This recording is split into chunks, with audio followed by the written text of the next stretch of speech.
Selamat pagi dunia penuh warna. Hari ini akan jadi istimewa.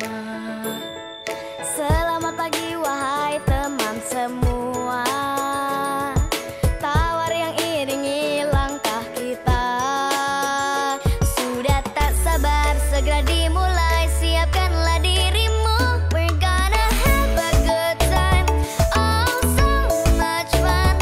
Bersama teman baru, itu yang aku tunggu. We're gonna have a good time. Oh so much fun. Belajar hal yang baru, tak perlu ragu-ragu. Senangnya mari kita semua berlomba-lomba, belajar sambil bermain. Oh asiknya. Apa yang kita kerjakan hari ini adalah bekal untuk di hari nanti.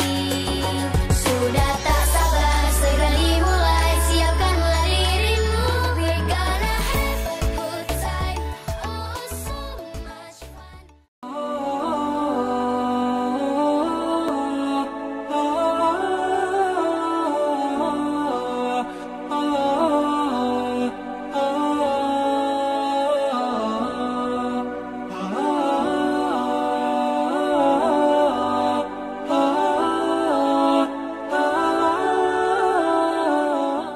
Bismillahirrahmanirrahim.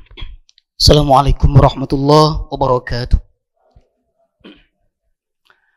Alhamdulillah.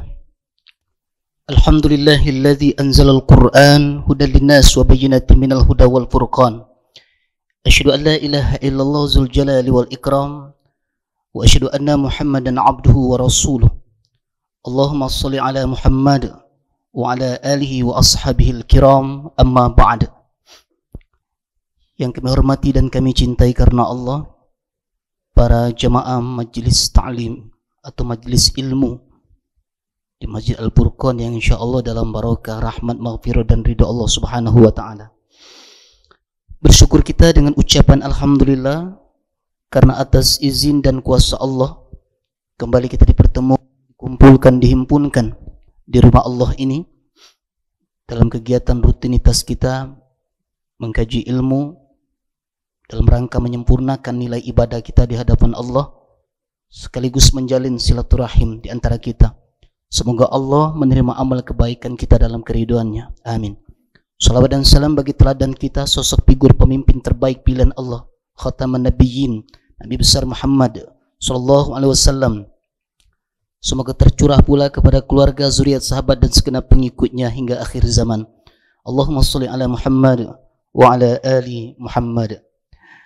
Saudara-saudaraku kaum muslimin wal muslimah yang dirahmati oleh Allah Subhanahu wa taala. Kajian kita kali ini tentang mengenai masalah kiat untuk mencapai salat yang khusyuk dalam pandangan Islam. Di dalam surah Al-Mu'minun di ayat 1 dan 2 Allah menyatakan qad aflahal mu'minuna alladzina hum fi salatihim khashi'un.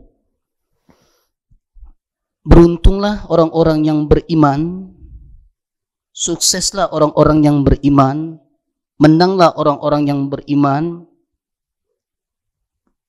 Dialah orang-orang yang dapat mencapai salat dengan khusyuk. Ada dua yang perlu kita pahami di dalam ayat ini. Disebut oleh Allah dua kategori solat. Yang pertama di dalam surah Al-Mu'minun ayat 1 dan 2. Itu perkara solat yang khusyuk. Di ayat yang ke-9, di situ mengenai masalah orang-orang yang menjaga solat. Orang-orang yang menjaga solat. Jadi ada yang solat dengan khusyuk, ada yang dapat hanya sekedar menjaga solatnya saja. Tingkat solat yang khusyuk ini menempati tingkat yang pertama keberuntungan orang-orang yang beriman yang kelak akan mendapatkan jaminan surga Firdaus. Maka sampai sekarang orang masih untuk memahami, memaknai apa itu khusyuk sebenarnya. Jadi khusyuk ini saudara-saudariku sekalian, bukan definisi kita, bukan menurut kita. Kalau kita menurut definisi kita, khusyuk ini macam-macam. Karena tidak ada alasan yang memperkuat tentang khusyuk ini. Tidak ada jalan lain kalau kita ingin khusyuk, bukan mengikuti sipulan, atau menurut pendapat sipulan. Tapi harus merujuk kepada baginda Rasulullah Sallallahu Alaihi Wasallam. Sallu kama ra'aitumuni usolli. Solatlah kamu sebagaimana melihat aku solat. Kata Imam Ghazali, seseorang tidak akan bisa mencapai solat yang khusyuk kecuali apabila dia menghilangkan pikiran-pikiran yang bisa merusak daripada ibadah solat, dan tidak akan bisa menghilangkan pemikiran-pemikiran tersebut sebelum dia menghilangkan penyebab yang dapat merusak daripada solat itu sendiri. Makanya keliru ketika orang mengatakan solat yang khusyuk itu solat yang tidak mengingat apa-apa dalam solat.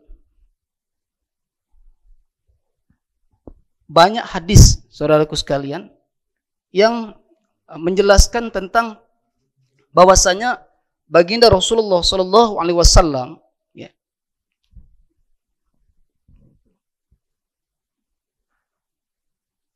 menekankan kepada kita semua untuk menghilangkan pengaruh-pengaruh di luar solat, karena hal itu bisa merusak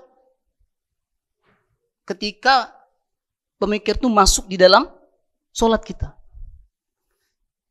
Jadi bukan khusyuk ini membuat kita fokus dan ingat sesuatu yang di luar solat itu, bukan. Ada sebuah riwayat ya, itu di Sahibul Ulum ya. Gitu, Sahibul Ulum ada sebuah riwayat, ada seorang Badui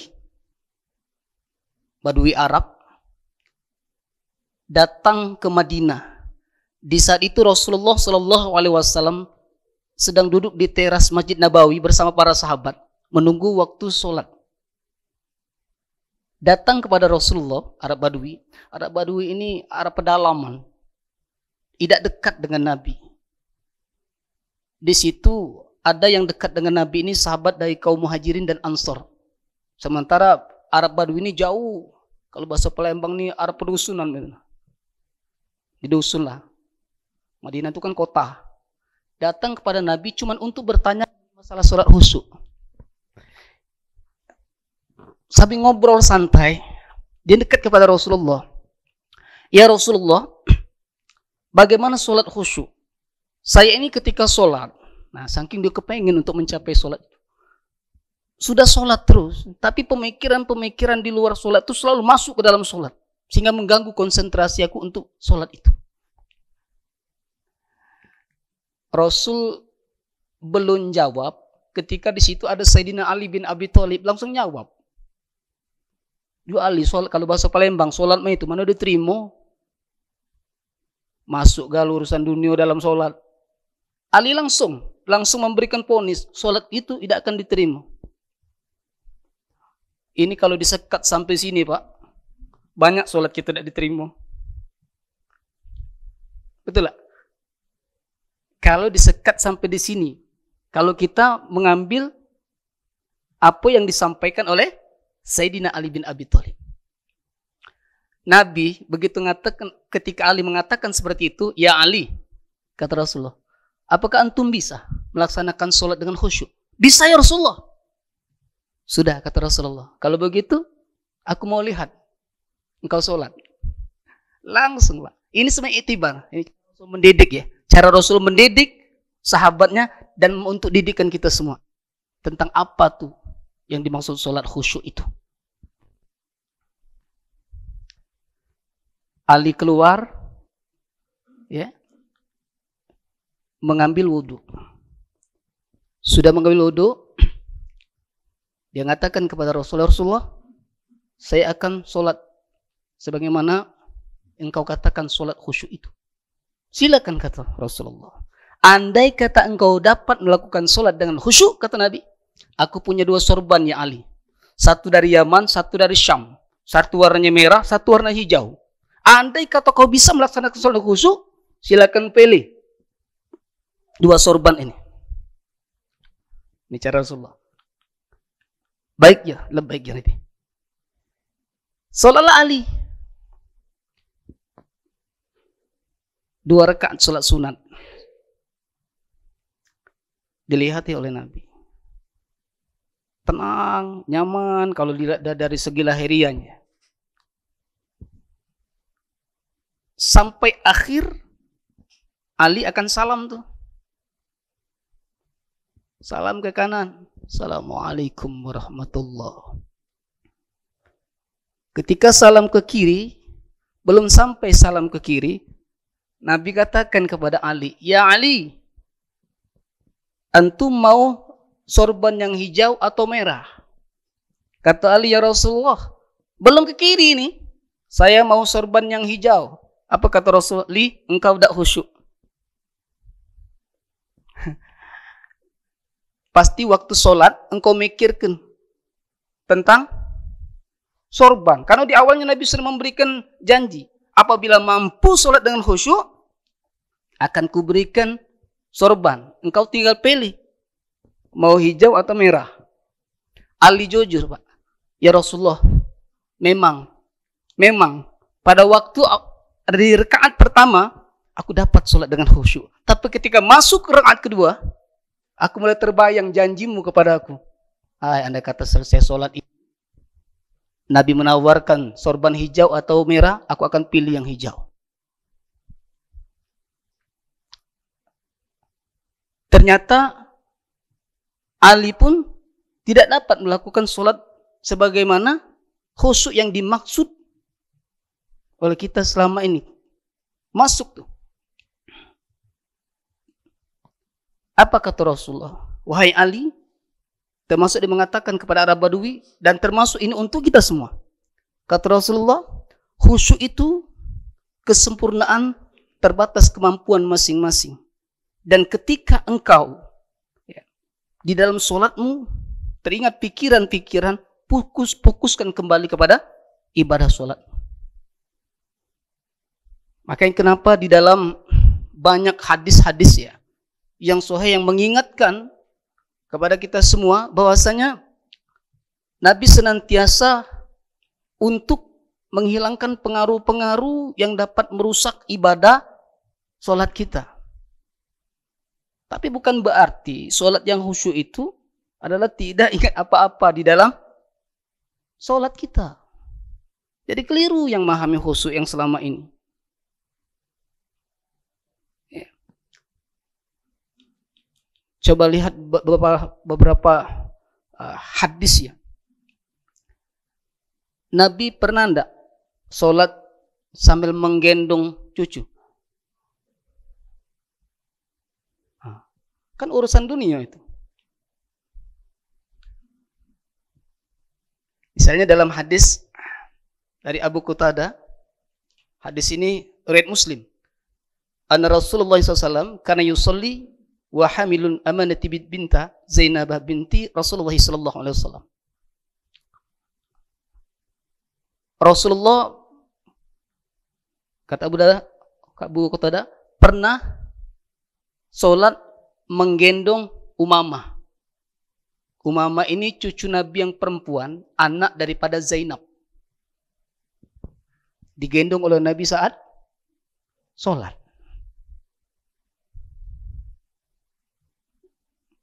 Tidak mungkin dalam ibadah sholat itu Nabi tidak terpikir dengan cucu ini. Ya kan? Kemudian lagi ada hadis ketika Nabi pernah memperingan sholatnya. Biasa Nabi agak membaca ayat yang panjang, itu ayat pendek, kemudian sholat Nabi peringan, dipercepat sedikit dari kebiasaan. Ketika Nabi mendengar suara bayi yang menangis. Ini dari Anas bin Malik. Hadis ini pun sahih, muttafaqun alaih. Kata Anas, inilah sam'u, bukan sabirin. Wa nafi salati fa khafid. Maka nanti atub tatanna ammah. Sungguh aku mendengar tangis anak kecil pada waktu aku menjadi imam. Aku yakin anak ini sedang memerlukan ibunya. Kalau bahasanya, Nabi memperingan sholatnya. Sekarang pertanyaannya, Nabi dengar itu? Nabi tahu itu?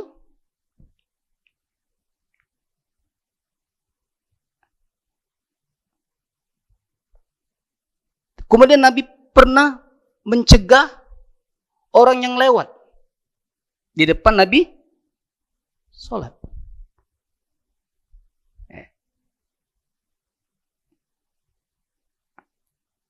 Kemudian Nabi pernah juga membunuh ular atau kalajengking. Bahkan dalam hadis yang lain, ya, dari Baihaqi, Nabi dari Aisyah radhiyallahu anha, hadis dari Baihaqi, pernah juga Ali sholat bersama Nabi. Ketika itu ada kalajengking. Kalajengking akan mendekati Nabi, kemudian berhenti sejenak, lalu mendekati Ali. Lalu Ali waktu itu ada dia memakai sandal, kan boleh sholat memakai sandal itu, ya. Karena masjid itu Pak zaman Rasulullah bukan seperti kita nih Pak, mewah masjid.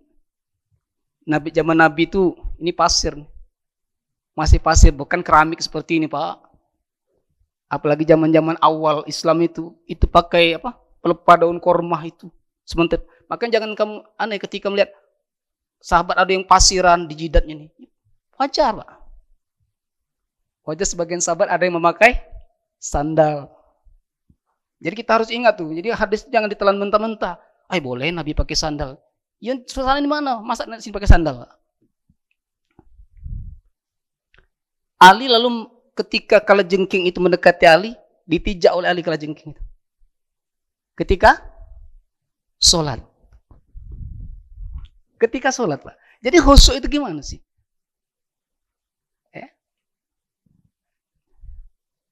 Khusyuk itu dalam bahasa Arab asal kata dia khosya'a. Ya. Jadi khusyuk itu asal kata di khosya'a. Khosya'a itu bisa bermakna as-sukun atau tenang atau at-tazallul, menunduk. Menundukkan hati dan diri kita. Tenang, nyaman, maka khusyuk itu ada khusyuk fisik. Ya. Khusyuk fisik. Ada khusyuk hati.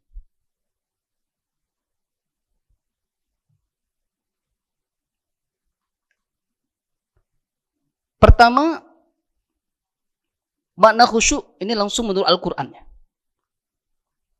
Itu secara bahasa. Di dalam surah Al-Baqarah ayat 45-46, silakan Ustaz baca itu.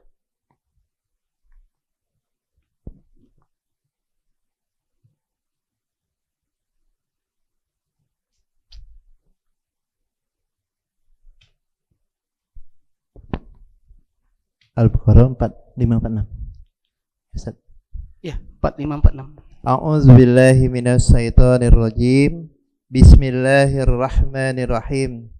Wasta'inu bis-sabri was-salah wa innaha lakabiratun illa 'alal khashiin alladzina yazunnuna annahum mulaqu rabbihim wa annahum ilaihi raji'un. Yang artinya, dan mohonlah pertolongan kepada Allah dengan sabar dan salat. Dan salat itu sungguh berat kecuali bagi orang-orang yang khusyuk, yaitu mereka yang yakin bahwa mereka akan menemui Tuhannya dan bahwa mereka akan kembali kepadanya. Ini Al-Quran langsung. Ini namanya tafsir ayat bil ayat. Wasta'inu bis sabri was salah wa innaha lakabiratun illa 'alal khashiin.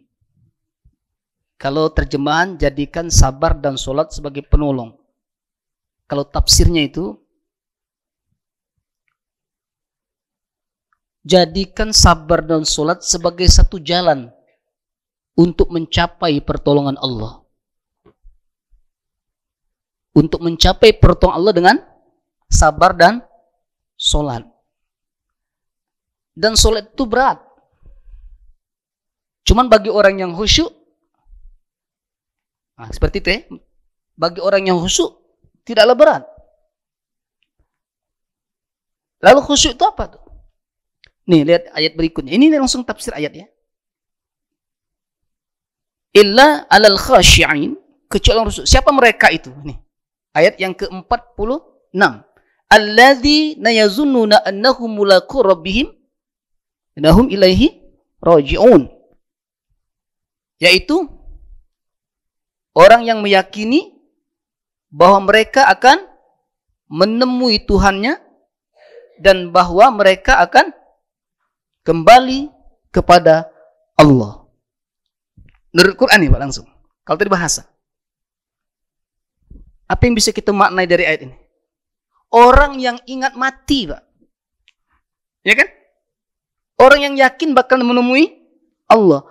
Maka kalau kita sholat kepengen khusyuk itu seolah-olah jadikan sholat itu yang terakhir.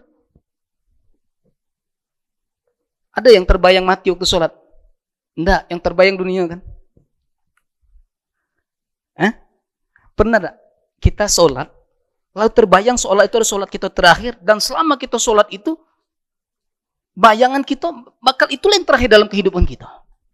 Alhamdulillah kita bisa sholat dengan rahmat Allah. Suatu saat kita bakal disolatkan. Nah, kalau kita sudah mampu seperti itu, maka ada yang meneteskan air mata ketika sholat itu. Kan proses, Pak. Jadi selama ini sulit orang mencapai khusyuk itu sebenarnya tidak sulit. Belajar, bertingkat khusyuk itu. Ali kan seperti yang diceritakan tadi, awal-awal dia tidak bisa sholat khusyuk. Tapi di riwayat yang lain, Ali pernah kena panah kakinya. Kaki Ali pernah kena panah. Kata Ali, kalau nak nyabut panah ini, cabutlah ketika aku sedang sholat. Ketika sedang sholat, ya, ada seorang tabib yang mencabut panah yang lekat di kaki Sayyidina Ali bin Abi Thalib. Panah yang dipanahkan oleh orang-orang kafir. Sakit kalau nak nyabut, Pak. Kata Ali, jangan dicabut dulu. Cabutlah ketika aku sedang ngomong ke tabib itu. Ali sholat sunat. Ketika itu dicabut oleh tabib itu. Setelah Assalamualaikum warahmatullahi wabarakatuh. Wahai tabib, lah sudah kau cabut panah tadi? Sudah dicabut. Bertingkat. Nah, tingkatan kita orang awam ini, ya, artinya bagaimana kita merasakan bahwa itu seolah-olah ada sholat kita yang terakhir. Itu sudah cukup tuh. Kalau perkara masalah dunia masuk, nah, itu dikembalikan lagi kepada Allah. Nah, kita enggak. Bukan seperti itu soal khusyuk yang selama kita pahami. Ya. Sehingga susah untuk mencapai khusyuk. Kenapa? Di saat masuk pemikiran dunia, kita ikuti pemikiran dunia itu. Nah, itu yang keliru. Akhirnya apa? Lupa rakaat. Contoh, ini belajar kita sedang belajar nih, bukan ceramah umum, tapi sifatnya taklim. Ya. Majelis taklim, mengkaji ilmu. Supaya kita jangan salah kaprah dalam memahami khusyuk ini. Kalau misalnya kita sholat nih, katakanlah sholat sunat nih, di rumah. Begitu ngangkat takbir, tahu-tahu ada anak kecil ngantarkan oleh-oleh duku. Assalamualaikum. Kita sedang sholat nih, sholat sunnah di rumah. Assalamualaikum. Pak, ada di rumah ada Pak? Kata anak kecil tadi. Saya ini anak si fulan, mau ngantar oleh-oleh dari ayah, dari dusun, duku. Terdengar tak gitu suara anak itu? Terdengar. Terbayang tak kita duku yang dibawa? Ini analoginya. Terbayang duku yang dibawa? Sekarang pertanyaannya, masuk tak duku itu dalam pemikiran kita? Sekarang kita lanjut ke pemikiran kita tentang duku itu. Warna duku itu, berapa kilo bakal dikasihnya? Andai kata banyak, separuh bisa dijual, separuh bisa dimakan. Kalau itu kita lanjut ke sudah selesai, sadaqallahul azim, sholat kita berantakan. Nabi kan dengar suara bayi yang menangis. Ya kan? Nabi pernah sholat lama sekali. Ya? Sujudnya ketika ada cucunya naik di atas pundak Nabi. Nabi tahu cucunya naik itu. Bukan berarti selama ini kita khusyuk, tidak ingat apa-apa, tidak ingat apa-apa. Bukan khusyuk, pingsan. Itu definisi kita yang salah. Sehingga kesalahan itu yang membuat kita salah memaknai masalah khusyuk. Sama kayak ikhlas. Banyak ada yang salah paham tentang ikhlas, katanya. Selama ini. Coba, selama ini ikhlas apa menurut kita? Kan ikhlas ini salah satu syarat diterimanya amal ibadah kita. Di surah Al-Baqarah ayat 5 itu, wa ma umiru illa liya'budullaha mukhlishina lahuddin. Tidaklah kamu diperintahkan ibadah kecuali ikhlas karena Allah. Sekarang pertanyaannya, apa itu ikhlas? Apa ikhlas itu tanpa pemberi tidak ngarap apa-apa? Hati-hati itu. Aku pernah sampaikan dengan ibu-ibu. Ibu-ibu, apa itu ikhlas? Ustadz, ikhlas itu tanpa pamberi, tidak mengharap apa-apa. Oke Bu ya, ibu ikhlas melayani suami, ikhlas Ustaz, jangan mengharap gaji dari suami ya. Wah Ustaz, masa tidak mengharap gaji? Kan katanya ikhlas, tidak mengharap apa-apa. Kalau ibu mengharap gaji dari suami, berarti ibu salah tak kira-kira?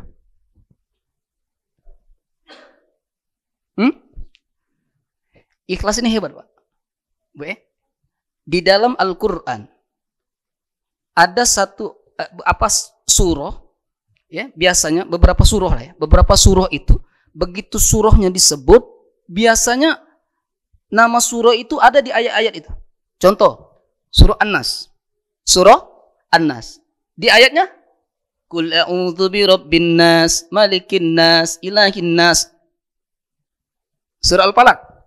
Qul a'udzu birabbil falaq, min syarri ma khalaq. Surahnya disebut, ayat di ayat juga ada. Al-Alaq. Iqra bismi rabbikal ladzi khalaq. Khalaqal insana min, disebut. Nah, ada surah Al-Ikhlas. Di situ enggak disebut ikhlas. Apa surah Al-Ikhlas? Qul huwallahu ahad, Allahus samad, lam yalid wa lam yulad wa lam yakul lahu. Ada enggak di situ tulisan ikhlas? Cuman kalau diterjemahkan, ikhlas itu memurnikan keesaan Allah kan? Ya? Terjemahan yang biasa kita lihat di apa? Di terjemahan Al-Qur'an, memurnikan keesaan, bukan enggak ngarep apa-apa di situ. Hati-hati itu. Merujuk dari pendapat Syekh Imam Nawawi Al-Bantani. Beliau mengatakan ikhlas itu bertingkat. Ada ikhlas tingkat terbawah orang-orang awam. Mereka beribadah itu ada harapan dunia di situ masuk. Contoh, ibu senang sholat duha? Senang sholat duha Bu? Bapak senang sholat duha? Sekarang pertanyaan, di sholat duha ibu mengharap apa dari sholat duha? Rezeki. Rezeki hubungannya akhirat atau dunia?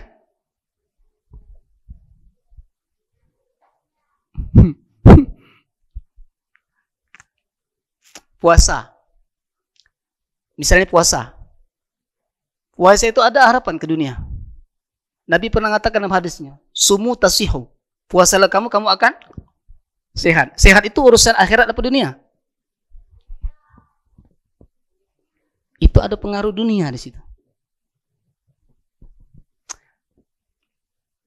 Jadi tingkatan orang ibadah itu ketika mereka beribadah ada harapan dunia di situ. Tingkatan kedua, ikhlas tingkatan kedua, mereka tidak berharap dunia, tapi mengharapkan urusan akhir. Apa tuh? Ketika dia ibadah, takut dengan neraka, pengen masuk surga. Kenapa engkau sholat? Ustaz, sholat kan wajib Ustaz. Nanti kalau tidak sholat 5 waktu disiksa Ustaz. Berarti takut dengan neraka. Pengen Ustaz masuk surga Ustaz dengan sholat tuh. Berarti pengen surga tuh. Tingkatan kedua. Tingkatan ketiga, ikhlas untuk mencapai ridho Allah dan mencapai cinta Allah. Ini ikhlas yang tertinggi nih. Inna salati wa nusuki wa mahyaya wa mamati lillahi rabbil alamin. Nah. Jadi kalau kita lihat kategori 3 ini, bahwasanya seluruhnya itu ada harapan-harapan dari ikhlas itu. Harapan dunia, harapan akhirat, harapan ridho Allah. Bukan tidak ngarap apa-apa. Kosong berarti niat kita. Luruskan Pak, niat ikhlas ini. Jangan salah paham. Yang kedua, ikhlas ini, ya, ikhlas ini bukan seperti ikhlas tingkat para malaikat. Kalau ikhlas tingkat para malaikat itu tidak memerlukan apa-apa, Pak. Malaikat perlu dunia? Tidak. Tidak kan? Nah, jadi ini yang kedua. Yang ketiga perlu dipahami, ikhlas ini menurut ulama tasawuf ya, makanya memurnikan keesaan Allah tadi, menjauhkan kekotoran hati dari syirik. Makanya dimurnikan itu. Memurnikan hati dari pengaruh syirik. Oke, kita mungkin tidak syirik dalam arti jali nyata itu. Tapi yang sering terjadi di kalangan umat Islam ini, sebagian itu syirik hobi. Syirik hobi ini tidak merusak iman, tetapi bisa menghapus pahala kita dari amal ibadah kita. Di surah Al-An'am 88, walau asyarakubitum makanu ya'malun. Andai kata kamu syirik, maka akan hapuslah amal-amal kebaikan.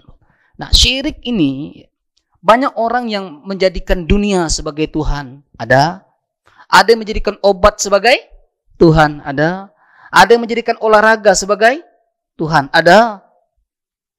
Seperti apa Ustadz? Kalau kamu mau sehat, olahraga. Jadi Ustadz, kalau kamu udah olahraga sakit, berarti olahraga itu Tuhan yang tidak nyata. Kenapa kamu tidak makan obat? Sakit. Jadi makanlah obat supaya sehat.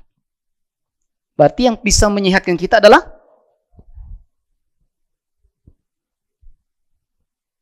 yang menyehatkan kita siapa? Yang menyembuhkan kita siapa? Tempat kita bergantung siapa? Tempat kita mau tolong siapa? Itu berkali-kali kita baca. Iyyaka na'budu wa iyyaka nasta'in, kepadamu ya Allah kami mengabdi, beribadah, kepadamu kami minta tolong. Jadi tidak ada satupun dalam Al-Quran hadis Nabi menyatakan obat itu bisa menyembuhkan, menyehatkan. Tapi yang menyembuhkan, menyehatkan itu Allah. Lalu obat itu sekedar perantara saja. Ikhtiar kita. Hati-hati, itu syirik yang tersembunyi itu. Ada lagi syirik yang tipis sekali. Menjadikan diri kita sebagai Tuhan. Namanya ujub.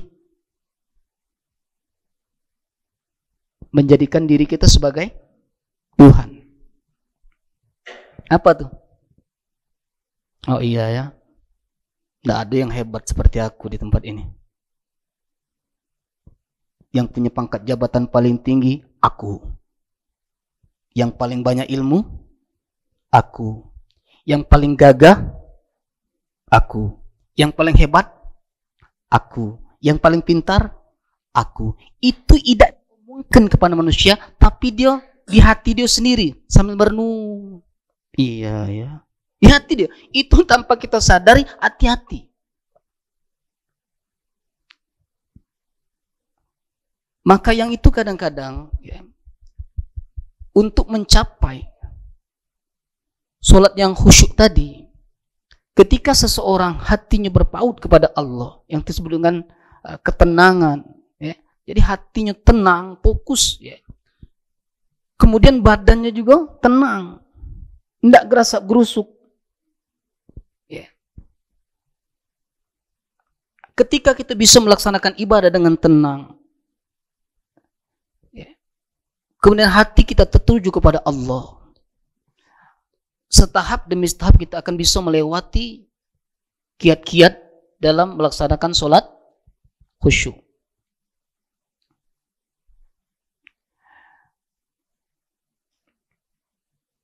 Saudara kami hormati,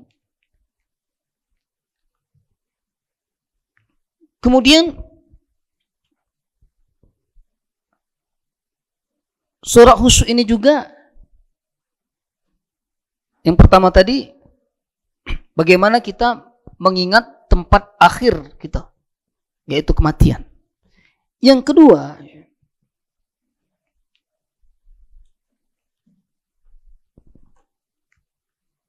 kita bisa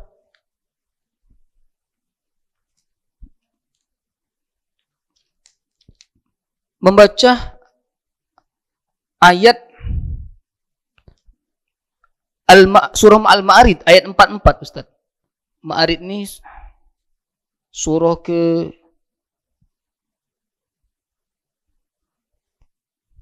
70 ya? Iya.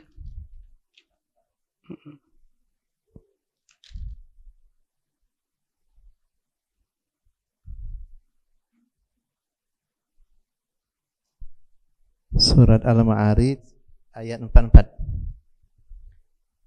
Ya, saya 44. A'udzubillahi minasyaitonirrajim. Khasi'atan absaruhum tarhaquhum zillah zalikal yaumul ladzi kanu yu'adun. Yang artinya, pandangan mereka tertunduk ke bawah diliputi kehinaan, itulah hari yang diancam kepada mereka. Oke. Di sini ada kata-kata khosyi'an ya? Ada apa ya? Ada kata-kata khosyi'ah. Khosyi'atan. Artinya dalam keadaan menundukkan. Iya. Nah, ini sebenarnya yang bahasa tadi. Jadi pertama khusyuk itu Nur Al-Quran ya. Nur Al-Quran adalah orang yang meyakini pertemuannya dengan Allah. Berarti mengingat kematian, tempat kembali. Satu, Nur Al-Quran. Yang kedua, kata-kata khosyi'an di dalam surah Al-Ma'arij ayat 44 ini menundukkan kehinaan. Jadi kalau kita berhadapan dengan Allah tuh, kita ini merasa hina, Pak. Jadi orang yang sholat khusyuk itu, bertambah dia sholat itu, bertambah tahu diri siapa dia ini sebenarnya. Jadi kalau orang-orang yang sholat, sombongnya masih, ya, meninggikan hati masih, itu dipertanyakan kekhusyuan sholatnya itu. Harusnya dia tuh hina di hadapan Allah. Begitu keluar dari ibadah sholat, makin bagus perilakunya. Jadi khusyuk itu akan membias dalam kehidupan sehari-hari. Masih ada enggak orang yang sholat sombongnya masih? Hah? Masih? Dipertanyakan itu kekhusyuan ibadahnya itu. Kan dalam ibadah sholat itu tidak ada kata-kata kerjakan sholat. Coba cari.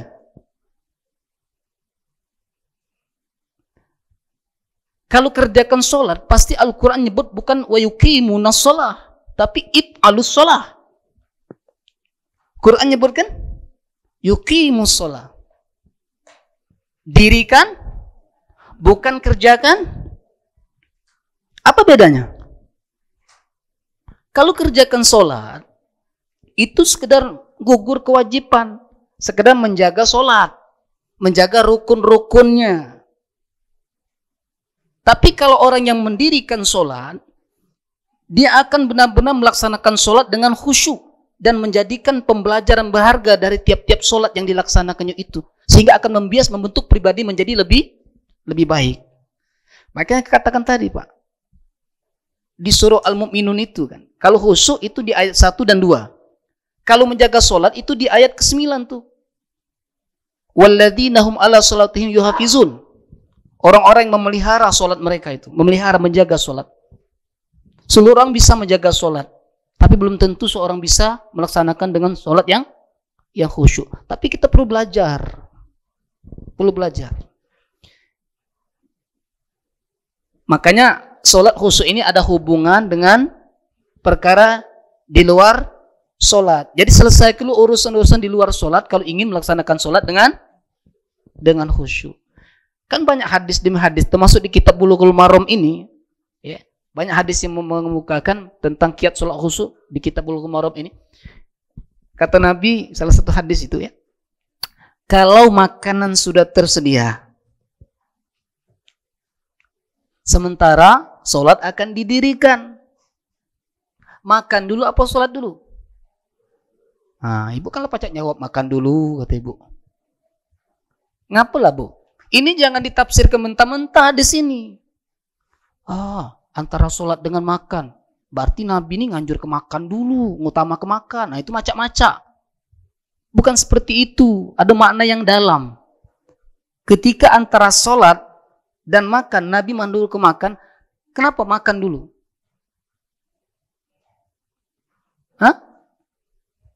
Khawatir.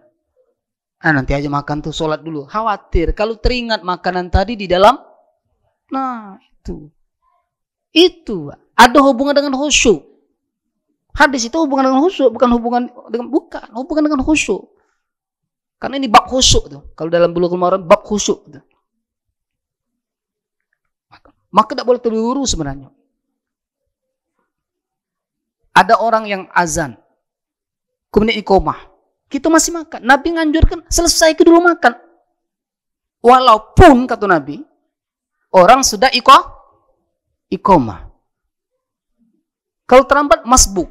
Kalau selesai berjemaah, bentuk jemaah yang baru. Seperti itu. Selesaikan dulu. Ya.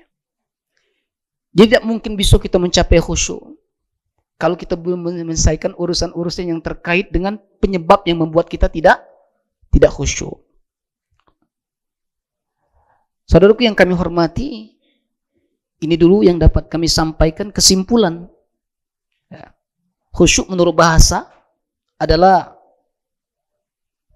as-sukun, ketenangan, tenang dalam fisik, begitupun dalam hati juga fokus untuk seluruhnya menghadirkan Allah ketika kita sholat. Ya. Yang kedua, at-tazallul, ya, menundukkan, tunduk badan kita, merasa hina di hadapan Allah, kemudian badan kita juga tenang. Jadi tidak ada jaminan orang yang gerasak gerusuk dalam ibadahnya tergesa-gesa itu khusyuk. Tidak. Ya. Itu menurut bahasa. Kesimpulan yang ketiga, yang kedua. Ya, kesimpulan yang pertama menurut bahasa, khusyuk itu adalah tenang dan tunduk serta patuh ketika kita melaksanakan sholat.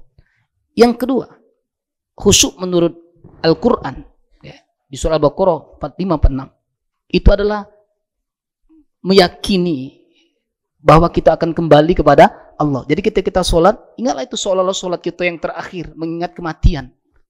Bukan ingat dunia. Ya. Andai kata ingat dunia, kata Nabi, andai pikiran dia masuk dalam otak, dalam pikiran kita, kembalikan lagi kepada sholat. Menurut ulama tauhid, tasawuf, andai kata kamu ingat urusan dunia, seperti tadi, ingat duku, ya, ingat tuh, atau ingat istri, pernah? Ada ingat istrinya dalam sholat? Ingat anak, tidak usahlah anak gendong cucung kayak digendong oleh Rasulullah. Ini cucung tidak kita gendong, anak tidak kita gendong. Masih ingat dengan anak kita main nih, kita sholat nih, sholat duha misalnya, anak kita main gol, sahatin juara, anak ini kagak main pintu terjepit pintu, pikirin tuh, ada enggak itu? Manusiawi itu, anak kita masih kecil, kita sholat, istri kita lagi masak, kita sholat duha di rumah. Ada tak saw-saw hati gitu tuh? Makanya boleh kata Nabi digendong anak tuh. Untuk menghilangkan hal-hal yang bisa merusak ibadah kita. Gendong anak itu tidak apa-apa. Nabi menggendong cucunya. Jadi fokus, ya. Bukan berarti tidak ingat apa. Nah, menurut umat tauhid tadi, kalau kita ingat, misalnya ingat makanan, itu kembalikan kepada Allah, ingat itu. Itu rezeki dari Allah. Ketika sholat, ngangkat takbir, ada guru tuh. Terkejut kadang kita ibadah tuh. Hujan, kita sholat. Terkejut kan? Manusiawi tak? Manusiawi. Nah sekarang, jangan kita kembalikan ke dunia itu. Rumah siapa ini yang kena petir? Itu bahaya tuh. Kohar Allah, kuasa. Pernah tak kamu kembalikan kepada Allah? Jadi seluruh yang kita ingat di dalam sholat itu dikembalikan kepada Allah. Teringat sekarang, Iran lagi gempuran itu. Dia masuk pula dalam sholat. Iran gempur Israel tuh. Itulah Islam yang bagus tuh. Terbayanglah gambaran bom tadi. Itu deh. Jadi kita ingat, itu adalah pertolongan dari Allah. Kuasa Allah. Kebenaran milik Allah. Kekuasaan, kekuatan dari Allah. Mudah bagi Allah. Nah sampai itu kita. Mudah bagi Allah. Kita maco surah Al-Fil. Ini contoh. Katakanlah kita tidak ingat urusan dunia, tapi kita fokus dengan ayat yang kita baca. Apakah kita ketika sholat itu menerjemahkan ayat-ayat itu? Bukan. Memahami, bukan menerjemahkan. Kalau menerjemahkan malah sulit kita. Malah rusak ibadah kita. Ada pak orang yang sholat salah kaprah. Kata Ustadz itu kalau kita mau sholat, terjemahkan ayat demi ayat. Allahu Akbar. Alhamdulillahi Rabbil Alamin. Diterjemahnya segala puji. Dalam hatinya segala puji bagi Allah Tuhan seru sekalian alam. Alhamdulillah Rabbil Alamin. Segala puji bagi Allah Tuhan Ar-Rahmanir Rahim. Maha kasih, maha sayang. Maliki Yaumiddin. Raja hari pembalasan. Bukan seperti itu. Memahami gini. Kita membaca surah Al-Fil. Alam tara kaifa fa'ala rabbuka bi ashabil fil. Apa yang kita gambarkan di surah Al-Fil? Al-Fil itu apa? Gajah. Apa kamu memayang ke gajah? Kan rusak ibadah kita tuh. Ibadah gajah. Bukan seperti itu. Ini adalah paham. Kita memahami kekuasaan Allah bagaimana atas izin Allah. Ya. Raja yang Abraha itu ingin menghancurkan Ka'bah dengan izin Allah. Cukup Allah turunkan burung ababil. Hancur lebur. Allah maha kuasa. Allah maha hebat. Dalam ibadah kita itu. Boleh seperti itu. Karena yang kita bayangkan itu adalah kekuasaan Allah, bukan mayang ke gajahnya, membayangkan kekuasaan Allah, itu memahami. Ya. Kemudian yang terakhir di surah Al-Ma'arij itu adalah ketundukan. Jadi tunduk hati kita, tunduk badan kita, bukan badan bayi yang rukuk dan sujud, ya, tetapi hati kita juga tunduk kepada Allah. Mudah-mudahan ada manfaat hikmah yang dapat kita petik dan dapat kita simpulkan masing-masing sehingga tidak salah arah dan salah dalam memahami tentang kehusyuan dalam ibadah sholat. Kita sekarang sedang belajar. Tidak ada orang yang sempurna di dunia ini kecuali orang-orang yang mau menyempurnakan dirinya di hadapan Allah. Dan tidak ada orang yang salah kaprah untuk menjadi yang terbaik. Salah, bukan menjadi yang terbaik, tapi ingin memberikan yang terbaik. Kuulangi lagi. Hidup ini bukan menjadi yang sempurna, tapi menyempurnakan kekurangan yang ada. Yang kedua, hidup ini bukan menjadi yang terbaik, tapi ingin memberikan yang terbaik untuk orang-orang yang kita cintai, bahkan memberikan yang terbaik untuk Allah Subhanahu wa taala dari nilai-nilai ibadah yang kita laksanakan di sepanjang perjalanan hidup kita. Terima kasih, mohon maaf. Wassalamualaikum warahmatullahi wabarakatuh.